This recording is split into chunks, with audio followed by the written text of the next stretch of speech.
नाजरीन आदाब अज गुजरी शुमारा नलेगा हाजिर है जमात लिबानिया दे पेश है खबरां की तफसील। मरकजी वजीर खजाना निर्मला सीतारमण ने एतवार न पार्लियामेंट में मरकजी बजट 2026 पेश करता हुआ जम्मू ते कश्मीर का मरकजी जेर इंतजाम आला इलाका वास्ते 43,290.29 करोड़ रुपया मुख्तस करने की तजवीज पेश की है। यह रकम मौजूदा माली साल ते तकरीबन 2,000 करोड़ रुपया ज्यादा है। बजट का तखमीना के मुताबिक जम्मू कश्मीर वास्ते 26 वास्ते 43,290.29 करोड़ की कुल मरकजी मुंतकली तजवीज की गई है। रवा माली साल वास्ते जम्मू कश्मीर ना दी जाने वाले अबदान बा तरमीम कर गए 41,340 करोड़ कर दियो गयो जेड़ो पहला 41,007 करोड़ थो ता इसमें 340 करोड़ रुपया को वादो हुआ है। मौजूदा मुख्तस वसाइल का फर्क नापुर कन वास्ते मरकजी अमदाद का तौर पर 42,650 crore unit territory disaster response fund वास्ते 279 करोड़ जहलम तभी सिलाब बहाली प्रोजेक्ट वास्ते स्पोर्ट का तौर पर 259 करोड़ तय 101 करोड़ रुपया बतौर सरमाया शामिल है। इस बदरिया मुख्तस को मकसद जम्मू कश्मीर में तरक्याती कम्मा में तेजी लानो, डिजास्टर मैनेजमेंट ना मजबूत बनानो ते बुनियादी ढांचा की बहाली न यकीनी बनानो है।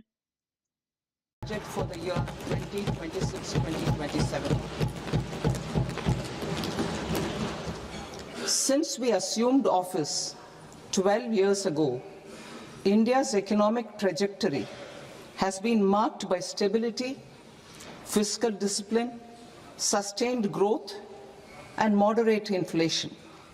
This is the result of conscious choices we have made, even in times heightened uncertainty and disruption. Keeping Atmanirbharta as a lodestar, we have built domestic manufacturing capacity, energy security, and reduced critical import dependencies. Simultaneously, we have ensured that citizens benefit from every action of the government, undertaking reforms to support employment generation, agricultural productivity, household purchasing power, and universal services to people. These measures have delivered a high growth rate of around 7% and helped us make substantial strides in poverty reduction and improvement in the lives of our people.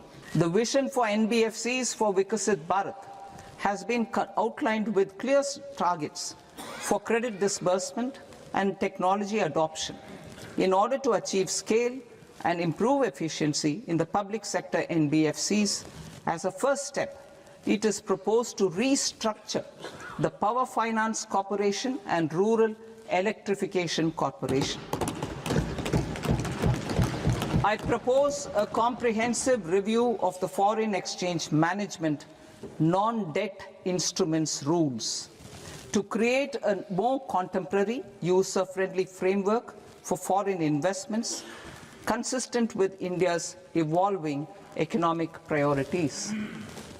I propose to reduce the tariff rate on all dutiable goods imported for personal use from 20% to 10%. To provide relief to patients, particularly those suffering from cancer, I propose to exempt basic customs duty on 17 drugs or medicines. I propose also to add 7 more rare diseases for the purposes of exempting import duties on personal imports of drugs, medicines, and food for special medical purposes used in their treatment. To support aspirations of India's small businesses, artisans, and startups to access global markets through e-commerce, I am pleased to announce complete removal of the current value cap of 10 lakh rupees per consignment on courier exports. In addition, handling of rejected and returned consignments will be improved with effective use of technology for identifying such consignments. I propose to revise provisions governing baggage clearance during international travel to address genuine concerns of passengers. The revised rules will enhance duty-free allowances in line with the present-day travel realities and provide clarity in temporary carriage of goods brought in or taken out.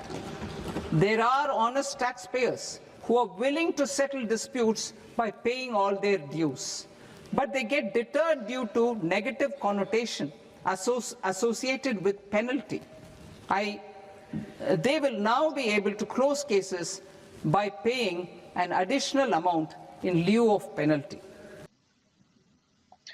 Directorate of youth services and sports ने आज जम्मू में mini marathon 1.0 को इनकाद किया। वजीर खेल सतीश शर्मा मेहमान खसूसी का तौर पर मौजूद था। बच्चों की हौसला अफजाई ते सेहत तंदुरुस्ती ते नज़म जबत का बारा में तजावीज देने वास्ते जश्न सेहत का अनवान ते नकदा मैराथन में बक महकमा का सीनियर अफसरान ने हिस्सा लिया है।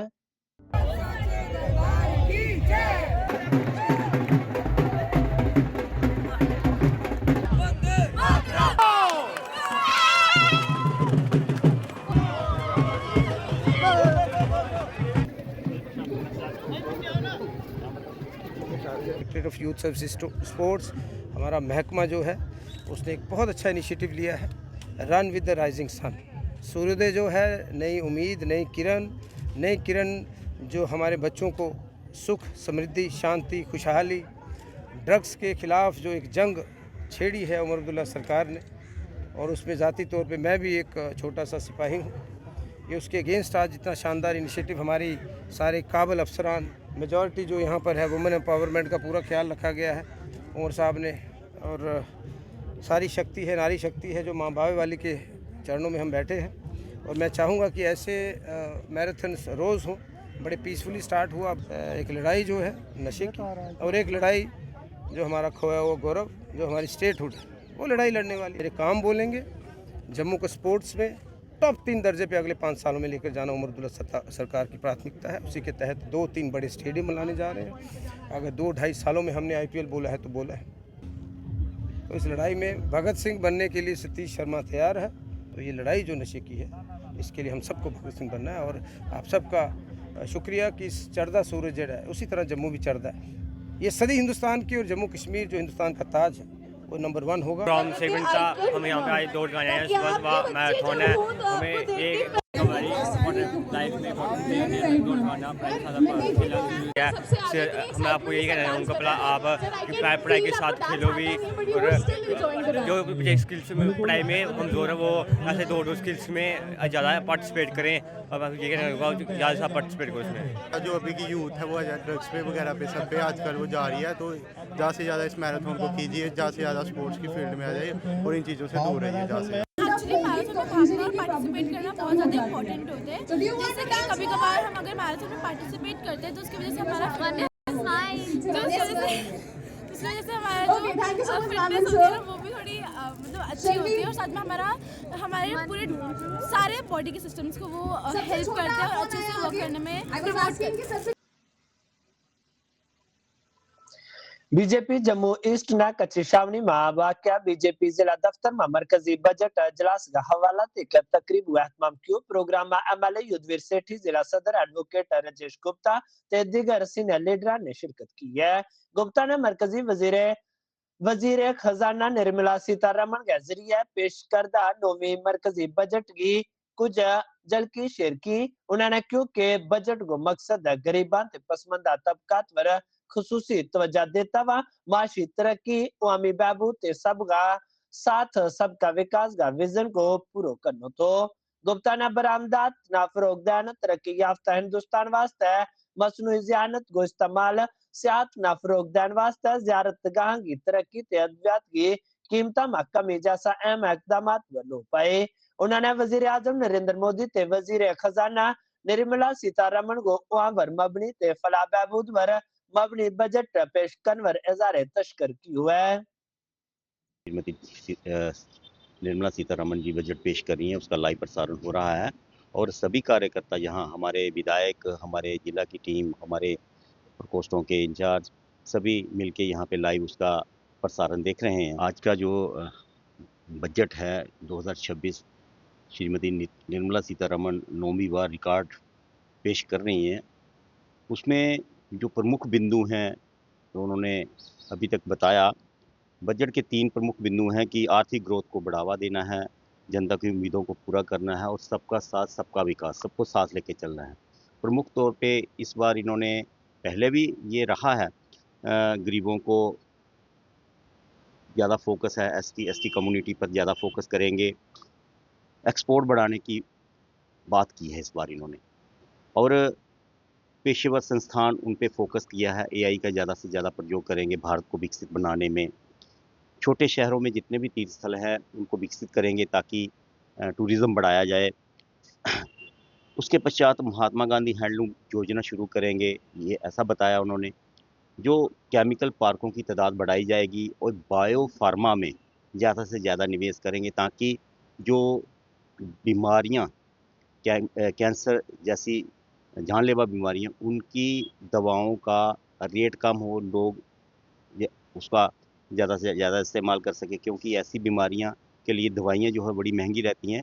उस पे इन्होंने फोकस किया है कि इस बार क्या है कि कैंसर जैसी बीमारियों की दवाइयाँ सस्ती होंगी। एआई से भारत को आगे बढ़ाने में जो होगा, विकसित भारत के विजन को फोकस किया गया है। खेलों के सम्मान में भी भारत को आत्मनिर्भर बनाने की बात कही है। ऐसे बहुत सारे तथ्य हैं जिनसे इस बार का जो बजट है बहुत ही लोगों के लिए फ़ायदेमंद होगा। आम लोग इसका फ़ायदा उठा सकेंगे। 7 हाई स्पीड कॉरिडोर बनाने की बात करी गई है। एक शहर से दूसरे शहर में हाई स्पीड ट्रेनें चलेंगी और पटना और वाराणसी में जो एरोस्पेस अपना कलपुर्जे उसकी फैक्ट्रियाँ लगेगी। ऐसे आम जनता को बेनिफिट होगा, ज़्यादा से ज़्यादा नौकरियाँ जो हैं वो उनकी लोगों को मिलेंगी और लोग अपनी दिनचर्या जो है अच्छे से गुजार सकेंगे। बिश्नाग एमएलए रजीब भगत ने महकमा ज़राअत की सख्त अल्फाज में मजम्मत की ते मुतालबो कियो कि किसी भी खाद डीलर के खिलाफ जड़ो यूरिया की ब्लैक मार्केटिंग में मलूस पायो गयो ता उनके खिलाफ सख्त कार्रवाई की जाए। उन्होंने वाजा किया कि ऐसा डीलर्स का लाइसेंस फौरी तौर पर मनसूख किया जाए। एमएलए रजीब भगत ने क्योंकि किसाना ना समा वर्ते मुनासिब कीमत वर खाद फरम कनो हुकूमत ते महकमा की जिम्मेदारी है। ताहम कुछ डीलर मुनाफोखोरी वास्ते यूरिया की ब्लैक मार्केटिंग कर रहे हैं, जिससे किसानों ने खासी मुश्किलात को सामना करना पड़ रहा है। उन्होंने महकमा ज़राअत का अफसरान ने हदायत दी है कि खादा की फरामी ते तकसीम की कड़ी निगरानी की जाए ते कसूरवारों के खिलाफ बगैर किसी जबर के कार्रवाई न यकीनी बनाई जाए। एमएलए ने खबरदार किया कि किसानों का मफादात ना कोई समझौतो बर्दाश्त नहीं किया जाएगा। में ऑन स्पॉट विजिट करेंगे। जहाँ भी दोषी पाए गए अब इनको बख्शा नहीं जाएगा। चेतावनी है और सख्त मैंने डायरेक्शन दे दी है। जिन जिन के भी खिलाफ शिकायतें आती हैं उनके लाइसेंस जो है सस्पेंड किए जाएँ और उनके खिलाफ इंक्वायरी की जाए। और ख़ास तौर मैं तो यही चाहूँगा कि अगर इसमें भी बात नहीं बनती है तो हमारे जितने भी एग्रीकल्चर के जूनियर जो इनके लेवल के जितने भी स्टाफ हैं उनकी हम उनको हर सेंटर पे जहाँ इसकी खाद का जहाँ इसकी सेल की जाएगी वहाँ उनको डिप्यूट किया जाएगा। उनकी देख रेख में जो इसकी जो है काम आगे किए जाएंगे।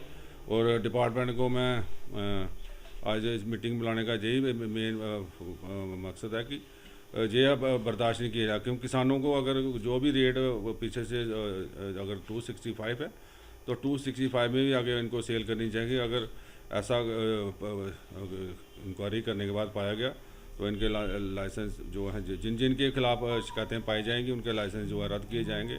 और शाम तक आज मैंने इनको टाइम दिया हुआ है, शाम तक पूरी रिपोर्ट आ जाएगी और कहाँ कहाँ क्या गड़बड़ियाँ पाई गई हैं और जिन जिन के खिलाफ भी शिकायतें आएंगी और अगर प्रूफ दिए गए तो उनके लाइसेंस जो वो कैंसिल किए जाएंगे।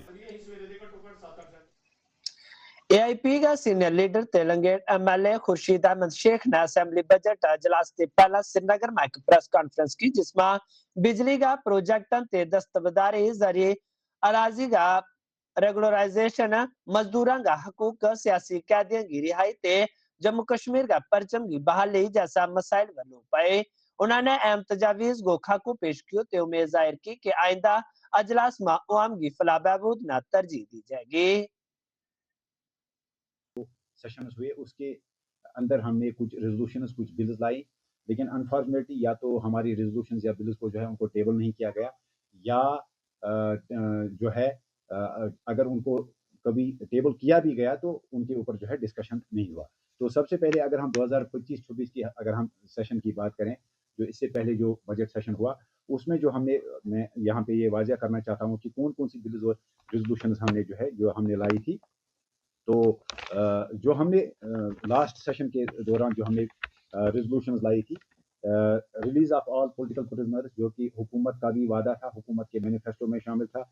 इसके अलावा जो restoration of 370, 35A and reversal of all changes introduced by J&K reorganisation act 2019, उसके रिवर्सल की बात हमने की थी, लेकिन अनफॉर्चुनेटली जो है इसको भी जो है इस रेजोल्यूशन को भी नहीं लाया गया।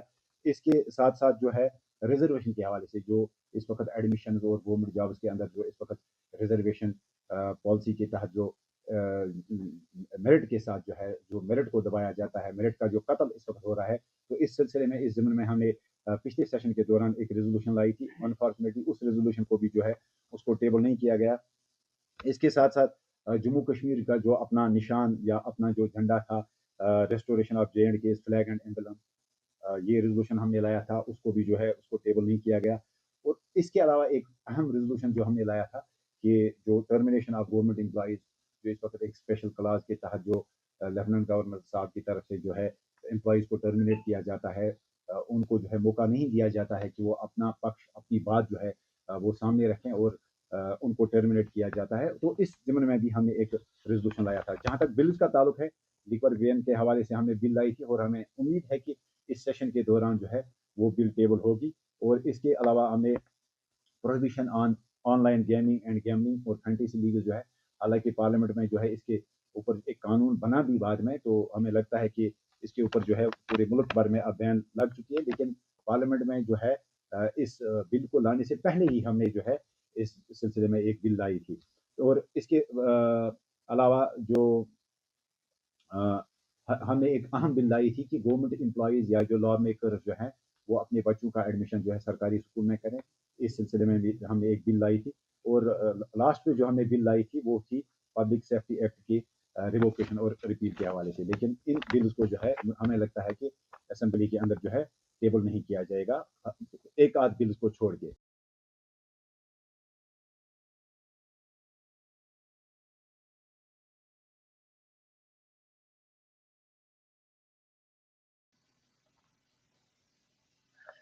गुरु रविदास जी को 649 यू में पैदाइश अज जम्मू में गुरु रविदास सभा में बड़ा धूमधाम से मनायो गयो। इस मौका पर मंदिर का एहतियात में अकीदतमंदां की बड़ी भीड़ जमा थी। श्री गुरु रविदास सभा ने इस तकरीब के वास्ते सिक्योरिटी सहूलियत का तकड़ा इंतजाम किया था।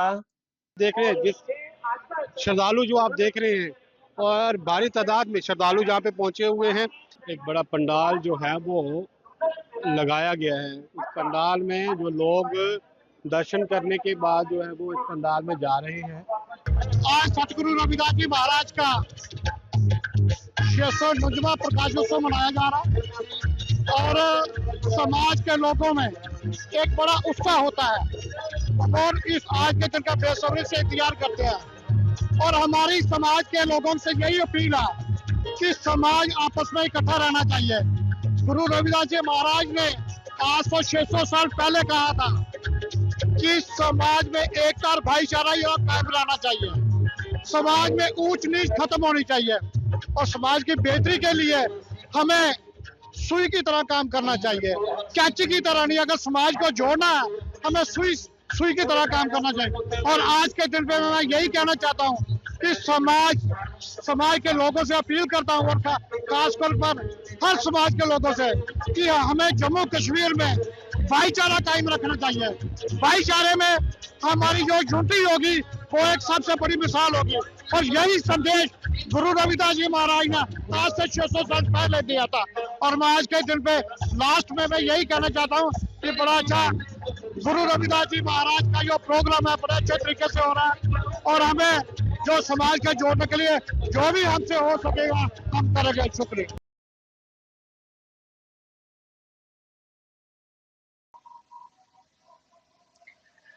बनी मां संत गुरु रविदास जी जमायू में पैदाइश अकीदत ते जोश ते जज्बा के नाल मनायो गयो। एमएलए डॉक्टर रमेश्वर सिंह ने भी इस तकरीब में शिरकत की ते सबते गुरु रविदास जी का मसावात ते भाईचारा का पैगाम ना कबूल करने की अपील की है।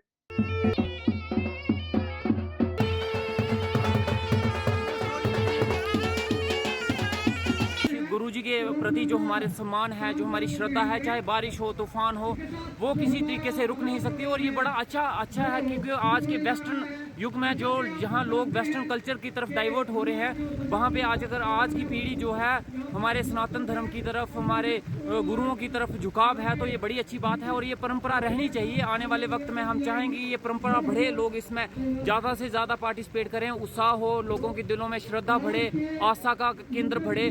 और जो संदेश हमारे गुरु जी देना चाहते थे पूरे समाज में इक्वलिटी का, जिसमें कोई जात पात नहीं होनी चाहिए, भेदभाव नहीं होनी चाहिए, हर एक को बराबरी का सम्मान मिलना चाहिए, हर एक व्यक्ति, हर जाति, हर बरादरी का सम्मान के साथ सर उठा के जी सके। और मुझे लगता है आज के दिन गुरु रविदास जी को याद करके हमें उनके बताए हुए नक्शे कदम पे चलना चाहिए। जनों का जो उत्साह था वो देखने लायक था। इतनी बारिश में भी उन्होंने जो हार नहीं मानी और ये हमारी जो झांकी जो शोभा यात्रा जो अभी संपन्न हुई मंदिर में, इसके बाद जो है वो झंडारोहण का कार्य होगा, उसके बाद जो है जो हमारा प्रोग्राम चलेगा और उसके बाद जो है वो लंगर की व्यवस्था है। सभी लोगों से मेरा निवेदन है वो लंगर खा के जाएं। हमारे गुरु रविदास महाराज कहते थे कि जात पात में जात है, ज्यों केलन के पात, अरे दास लोग न जुड़ सके जब तक जात न जात। तो ये हमें जात पात से ऊपर उठ करके जो एक भाईचारे का संदेश देते हैं। और गुरु महाराज की विचारधारा थी कि ऐसा चाहूँ राज में जहाँ मिले सबन कौन, छोट बड़ा सब सम बसे, रविदास रहे प्रसन्न।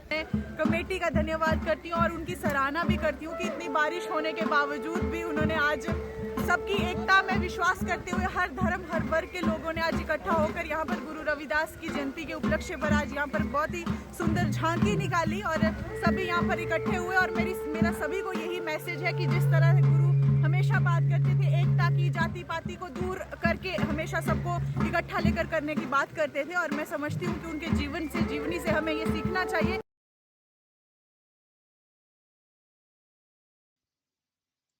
जम्मू यूनिवर्सिटी का तालिब इल्मां ने नेशनल यूनिवर्सिटी को मुतालबो करता हुआ आज भी अपना हत्या जारी रखियो। ता इस मौका पर मीडिया ते गलबात करता हुआ तुलबा ने क्यों कि मौजूदा हुकूमत जम्मू के नाल इम्तियाजी सलूक कर रही है, जबकि जम्मू ना भी एनएलयू को हक हासिल है। उन्होंने उमर हुकूमत ने इस मामला पर तवज्जो देने की अपील की है। 2018 में जब एनएलयू एक्ट पास हुआ था उस समय उसकी सेक्शन 3 थी जो क्लियर कट वहाँ पर मेंशन किया गया था कि एक समय में एक से अधिक यूनिवर्सिटी एक स्टेट में बनाई जा सकती है। लेकिन उमर अब्दुल्ला सरकार द्वारा ये एनएलयू है ये बड़गाम में ट्रांसफ़र कर दी गई टेम्पररी बेसिस पे। और आज जम्मू के स्टूडेंट, जो जम्मू का डोगरा स्टूडेंट है, जम्मू 10 डिवीज़न के डिस्ट्रिक्ट के जो स्टूडेंट्स हैं वो इसको लेके प्रदर्शन कर रहे हैं कि जम्मू को भी इक्वल राइट का हक है और जम्मू को भी एनएलयू मिलनी चाहिए। अगर आप कश्मीर को दे रहे हैं तो जम्मू को भी मिलनी चाहिए। जम्मू का जन्मसिद्ध अधिकार है, एनएलयू हमारा अधिकार है और हमारा जन्मसिद्ध हक है। इसको हम लेके रहेंगे और इसे हमें एनएलयू लेने से हमें कोई भी दुनिया की कोई भी ताकत जो है वो हमें एनएलयू लेने से रोक नहीं सकती। हमारे जम्मू को भी नेशनल लॉ यूनिवर्सिटी मिलनी चाहिए। कश्मीर में भी दो, लेकिन जम्मू में भी दो। जम्मू में ये नहीं बोल रहा कि जम्मू में दो, जम्मू की बाकी डिस्ट्रिक्ट डोडा, भद्रवाह, किश्तवाड़, रामबन, पीर पंजाल रेंज, रजौरी, पुंछ, वहाँ पे दो। बस जम्मू वालों को अपना हक मिलना चाहिए क्योंकि हम जम्मू वालों को हमेशा से अपने हक के लिए लड़ना पड़ रहा है। लेकिन मैं एक बात आपके चैनल के माध्यम से बताना चाहता हूँ, जो उमर अब्दुल्ला साहब और हमारे डिप्टी सीएम साहब बोल रहे हैं कि आप लोग डिस्क्रिमिनेशन की स्पेलिंग बताओ वगैरह वगैरह। तो भाई मैं एमबीए कर रहा हूँ, मैं एमबीए कर रहा हूँ। जो मेरे साथ बच्चे आए हैं लॉ के, वो लॉ के स्टूडेंट हैं, स्कॉलर्स हैं, तो उनको नहीं आएंगे तो किसको आएंगे? वो शायद भूल रहे हैं, उन्होंने सिर्फ एक ही कोड पढ़ी होगी मेरे हिसाब से, असी डोगरे वो उन्होंने एक ही लाइन सुनी होगी जो खंड मिठे लोग डोगरे, लेकिन उनको ये नहीं पता है, उन्होंने ये लाइन नहीं सुनी होगी, असी डोगरे आखने शाने करने, ऐसे जितनी लड़ाइयाँ कमसा ने करने। उनको ये लाइन भी याद रखनी चाहिए। हम मिठे हैं, हमारी बोली मिठी है, लेकिन जब हम अपने पे आ जाते हैं ना, हम छीन के चीज़ें ले लेते हैं।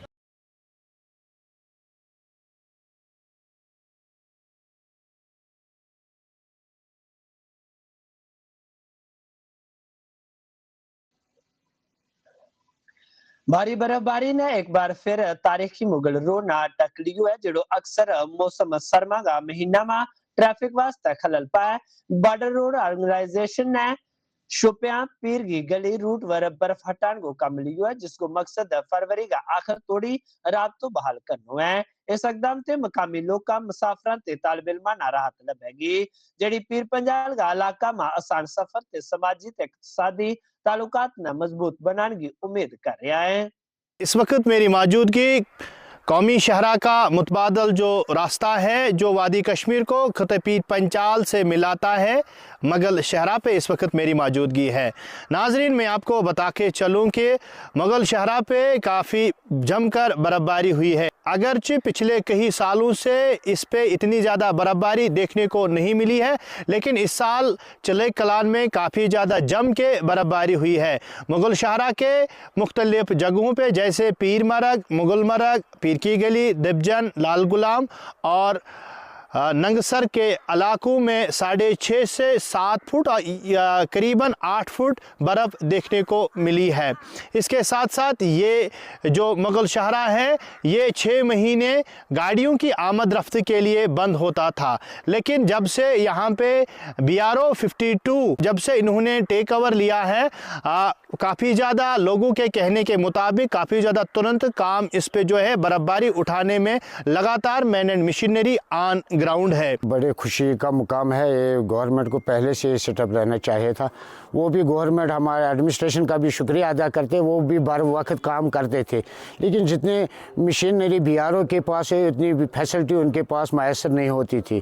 और हमारे जो बच्चे यहाँ से इंजीनियरिंग करने के लिए वहाँ रजौरी में जाते हैं, गुलाम शाह बादशाह यूनिवर्सिटी में पढ़ने के लिए जाते हैं, उनको बहुत बड़ा मुश्किल होता है। जैसे ये बर्फ़ होता है तो 2 महीने 3 महीने के लिए रोड बंद होता है। इस बार BRO ने आश्वासन दिलवाया है कि फरवरी में ही हम रोड क्लियर करेंगे और आने जाने का ज़रिया मुकम्मल हो जाएगा। तो इसके लिए बड़ी मुबारकबादी शोपियान के लिए, पूरे शोपियान के लिए नहीं पूरे जम्मू कश्मीर के लिए। जब भी वहाँ से रोड बंद होता है, कोई परेशानी होती है, तो ये शहर बन के काम करेगा। 6 महीने अगर ये बंद रहती थी ये मुगल शहरा, तो उनको भी वही NH44 पे अपना जो है सफ़र करना पड़ता था।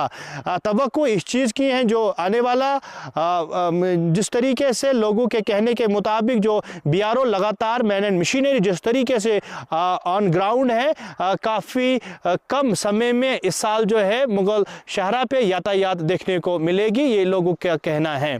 टेक 1 के लिए जनूबी ज़िला से मैं मुज़म्मिल याकूब। आज का गुजरी शुमारा में बस इन जमात लिबानिया ना दियो इजाजत, रब रखो।